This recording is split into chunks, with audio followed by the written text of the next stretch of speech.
আমার স্বামী যেদিন অ্যাক্সিডেন্ট করে মারা যায় তার ঠিক পরের দিনই আমার শাশুড়ি আমার হাত ধরে টানাটানি করতে লাগলেন। তারপর আমি বললাম, মা আমার হাতটা ছাড়ুন, আমি একটা কথা বলি, তারপর না হয় যা ইচ্ছা তাই করবেন।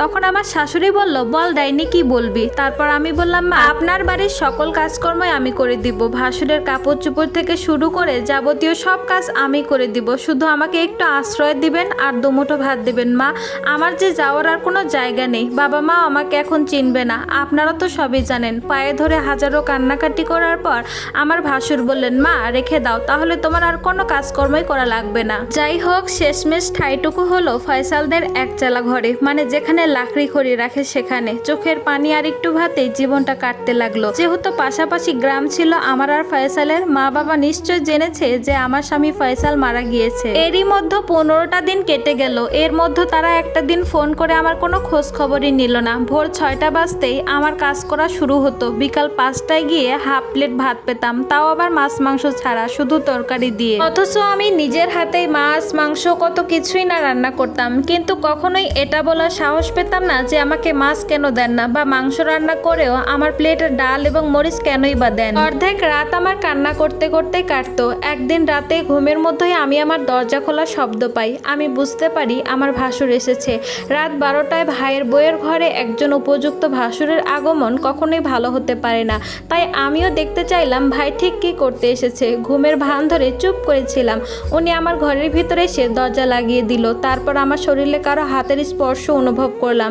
তারপর আমি আর চুপ থাকতে পারলাম না। বললাম, ভাইজান আপনি এসব কি করছেন? আমি আমার শাশুড়িকে সব কথা বলে দিব। এরপর উনি আমার সাথে ধস্তাধস্তি শুরু করলেন। তারপরে কোনো মতো আমি আমার শাশুড়ির রুমে দৌড়ে চলে আসি। শাশুড়ি মাকে সব কথা খুলে বলার পর উনি আমাকে বললেন, এই কথা আমাকে বলেছিস, কিন্তু আরেকটা প্রাণীর কাছে এই কথাগুলো কখনোই বলবি না। যদি বলিস তাহলে এই বাড়িতে তোর সেদিনই শেষ দিন হবে। এই ভয়ে আমি চুপ ছিলাম আর অনেক কান্না করেছিলাম যে আল্লাহ, এত কষ্ট কি শুধু আমাকেই তুমি দিয়েছো? শুধু এতটুকুই নয়, সেদিন ছিল 12ই মার্চ, বেলা 11টা 56 মিনিট। সেদিন সারাদিন বজ্রপাত আর টানা বৃষ্টি হচ্ছিল, তাই শাশুড়ি মা গ্যাসে রান্না করতে বলল।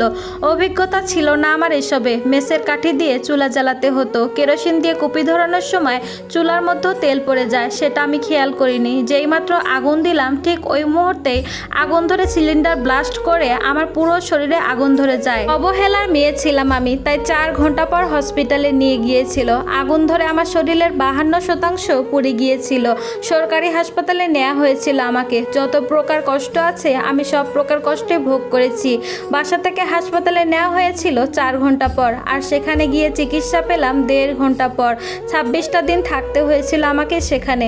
একটা দিন আমার কাছে জাহান্নাম মনে হয়েছিল। যাই হোক, অনেক কষ্টের পর অবশেষে চিকিৎসা পেলাম। ডাক্তার যখন আমাকে ড্রেসিং করতে আসতো তখনই মনে হতো এই বুঝি আমি মরে যাচ্ছি।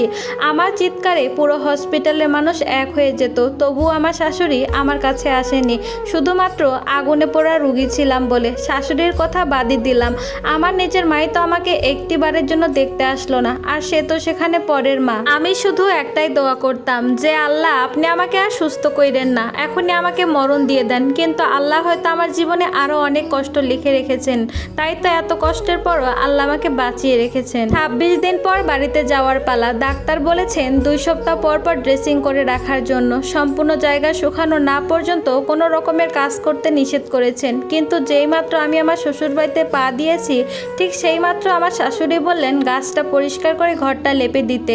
আমি মাথাটা নিচু করে বললাম, মা আমি কখন আপনার মুখে মুখে কথা বলিনি, কিন্তু আজকে একটা ছোট মুখে বড় কথা বলি।